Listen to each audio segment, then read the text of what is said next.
With Amethyst 2, you can debug your ActionScript, Flash, or Flex projects using the Cylon 2 bubble-based debugger. Let me explain what that is.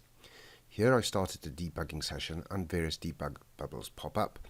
All the usual debugging tools are available. For example, here I'm analyzing the locals to see their values.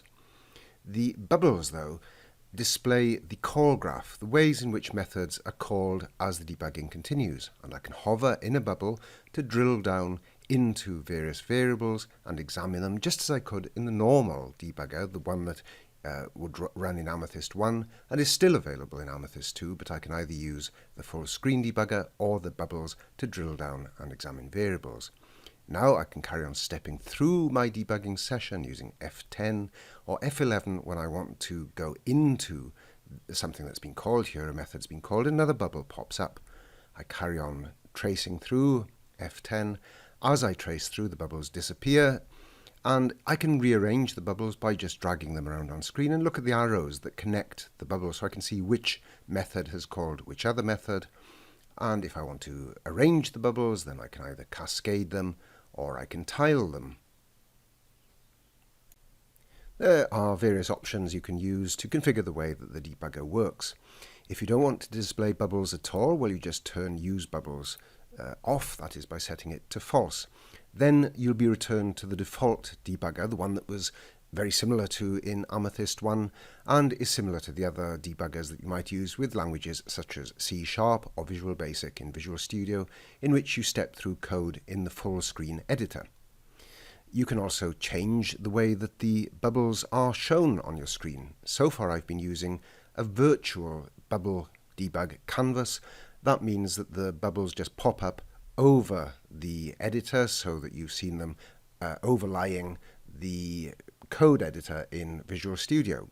But maybe you'd prefer them to be docked in their own window. Well, you can do that. You can either set them free in a window that you can drag anywhere on your screen, or you can dock them in a tool window, so that window could be used and docked as part of the Visual Studio environment. I'll just show you how that works. I'll set this to tool window, and I need to restart Visual Studio to have this option enabled.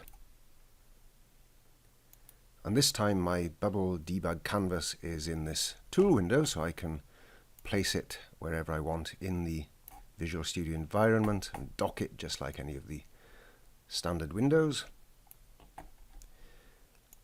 Or I can drag it outside and have it any size I want. Let me just dock it back over here for now. And again, I can rearrange the windows. It's more convenient, I think, if I have them cascaded. And as I trace through the bubbles, you can see that in the main editor window here on the left, the debug trace is synchronized with the debug trace through the bubbles.